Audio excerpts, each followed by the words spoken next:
నమస్తే, నేను కృష్ణాంజనేయులు. ముఖ్యమంత్రి చంద్రబాబు నాయుడు ఢిల్లీకి వెళ్ళిన నేపథ్యంలో ఆంధ్రప్రదేశ్ రాజధాని అమరావతితో ఇతర ప్రాంతాల విశాఖపట్నం, అదేవిధంగా రాష్ట్రం నలుమూలల నుంచి ఆంధ్రప్రదేశ్కి రైల్వే కనెక్టివిటీకి సంబంధించినటువంటి విషయంలో కేంద్ర ప్రభుత్వానికి కీలకమైనటువంటి ప్రతిపాదనలు చేశారు.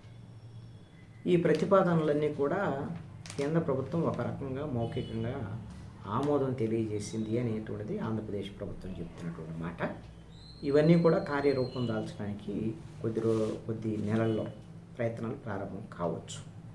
ఏమేమి ప్రతిపాదనలు చేశారు ఏంటి అనేటువంటి ఒక అంశాన్ని కనుక గమనిస్తే, ప్రధానంగా రైల్వేకి సంబంధించినటువంటి విషయంలో, రైల్వే శాఖకు సంబంధించినటువంటి విషయంలో విశాఖ ప్రజల ఆకాంక్షల మేరకు వాల్తేరు డివిజన్తో కూడిన రైల్వే జోన్ను కార్యరూపంలోకి తీసుకురావాలని ప్రతిపాదన చేశారు. ఎందుకంటే విశాఖ రైల్వే జోన్ని ఆల్రెడీ డిసెంబర్లో ప్రారంభించడానికి కేంద్ర ప్రభుత్వం ఓకే చేసింది. కానీ వాల్తేరు డివిజను మనకి అత్యధిక ఆదాయం ఇచ్చేటువంటి ఇది. ఆ డివిజన్ పోయిన తర్వాత విశాఖ జోన్ వచ్చి ఉపయోగం ఏంటి? కాబట్టి వాల్తేరు డివిజన్తో కూడిన విశాఖ రైల్వే జోన్ కావాలి మనకి అనేటువంటిది. ఇది చాలా కీలకమైనటువంటి ప్రతిపాదన. ఇది రాష్ట్రానికి ఉపయోగపడేటువంటి ప్రతిపాదన కూడా కేంద్ర ప్రభుత్వం కూడా అంగీకరిస్తుంది అని మనం ఆశిద్దాం. తర్వాత విశాఖపట్నం నుంచి అమరావతికి కొత్త రైల్వే లైన్ మంజూరు చేయాలి, 2 ఏళ్లలో పూర్తి చేసేలా వేగవంతంగా పనులు చేపట్టాలని కేంద్ర ప్రభుత్వాన్ని కోరారు.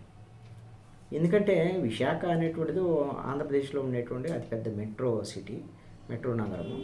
అక్కడ నుంచి మనకి ఆంధ్రప్రదేశ్ రాజధానికి రైల్వే లైన్ సపరేట్గా, ఇది ఒక మంచి పరిణామం. అది కూడా 2 ఏళ్లలో పూర్తి చేయాలి అంటే ఇప్పుడు నిధులు కేటాయిస్తే డిపిఆర్ ఇచ్చేస్తే మనం దానికి అనుగుణంగా పనులు ప్రారంభం అవడానికి అవకాశం ఉంటుంది. కేంద్ర ప్రభుత్వం ఓకే అంటే 2 ఏళ్లలో పూర్తి అవ్వచ్చు, దానికి పెద్ద కష్టమైనటువంటి పని కాదు. అదేవిధంగా మచిలీపట్నం నుంచి కూడా అమరావతికి కొత్త రైల్వే లైన్ను మంజూరు చేయాలి. ఎందుకు మచిలీపట్నం పోర్టుకు సంబంధించినటువంటి ఇవన్నీ కూడా అటు నుంచి ఇక్కడ నుంచి మళ్ళీ పోర్టుకు వెళ్ళాలన్నా, అటు నుంచి ఇటు రావాలన్నా కూడా ఇవన్నీ కూడా ఇతర దేశాలతో ఎగుమతులు దిగుమతులకు సంబంధించినటువంటి విషయంలో ఇది కొంత మనకు ఉపయోగపడేటువంటి అంశం. నమో భారత్ కింద విశాఖ నెల్లూరు మధ్య కనెక్టివిటీని పెంపొందించాలి. ఇది ఇటువైపు చెన్నై వైపు మనకు ఉండేటువంటి కనెక్టివిటీ విషయంలో కొంత అదనంగా మనము కొంత ప్రయత్నం చేయాలి అనేటువంటిది. దీంతో పాటుగా చెన్నై, బెంగళూరు, హైదరాబాదు, అమరావతిలను కనెక్ట్ చేస్తూ హై స్పీడ్ చతుర్భుజ రైల్వే కారిడార్ని నిర్మించాలి. ఇది కూడా మంచి కీలకమైనటువంటి నగరాలతో కనెక్టివిటీ అమరావతికి. తర్వాత అమృత భారత స్టేషన్ పథకం కింద రాష్ట్ర వ్యాప్తంగా ఉన్న రైల్వే స్టేషన్ల ఆధునీకరణను వేగవంతంగా చేయాలి. 73 రైల్వే స్టేషన్ల ఆధునీకరణ అంశం దీంట్లోనే వస్తుంది. అదేవిధంగా నరసాపురం, మచిలీపట్నం, రేపల్లె, బాపట్ల అనుసంధానం చేస్తూ కొత్త రైల్వే లైన్ మంజూరు చేయాలి. దీన్ని బాపట్ల వద్ద కోల్కతా, చెన్నై ట్రంక్ లైన్కు అనుసంధానించాలి. దీన్ని కాకినాడ, మచిలీపట్నం పోర్టు మధ్య అనుసంధానంగా పెంపొందించేలా రూపొందించాలి. ఇది రాష్ట్రానికి సంబంధించినటువంటి పారిశ్రామిక కారిడార్కి అదనంగా ఉపయోగపడేటువంటి రైల్వే లైన్ సంబంధించినటువంటి విషయం. తర్వాత రాష్ట్రంలో ఐటీ స్కిల్స్, డిజిటల్ అక్షరాస్యతను పెంపొందించేందుకు national institute of electronics and information technology NIELITని ఏర్పాటు చేయాలి. మనం ఆల్రెడీ స్కిల్ సెన్సెస్ చేస్తున్నాం, ఏ రాష్ట్రంలో చేయట్లేదు దేశవ్యాప్తంగా.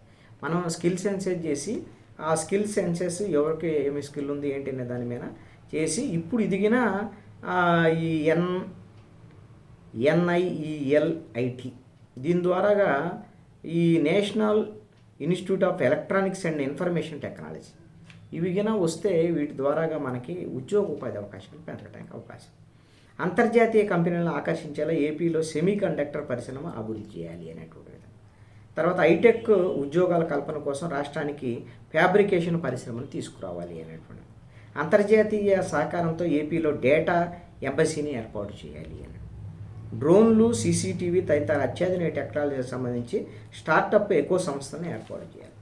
అమరావతికి రైల్వే కనెక్టివిటీతో పాటుగా పారిశ్రామిక అభివృద్ధి, రాష్ట్రం మొత్తం ఉద్యోగ ఉపాధి అవకాశాల కల్పన. దీనికి ఆంధ్రప్రదేశ్ ప్రభుత్వం ఏమి ప్రపోజల్స్ చేస్తుంది కేంద్ర ప్రభుత్వానికి కీలకంగా అనేటువంటిది ఈ ప్రపోజల్స్ చాలా స్పష్టంగా కేంద్రానికి ఉన్నాయి. కేంద్రం కూడా ఈ ప్రపోజల్స్కి ఆమోదం తెలియజేస్తుందని ఆశిద్దాం.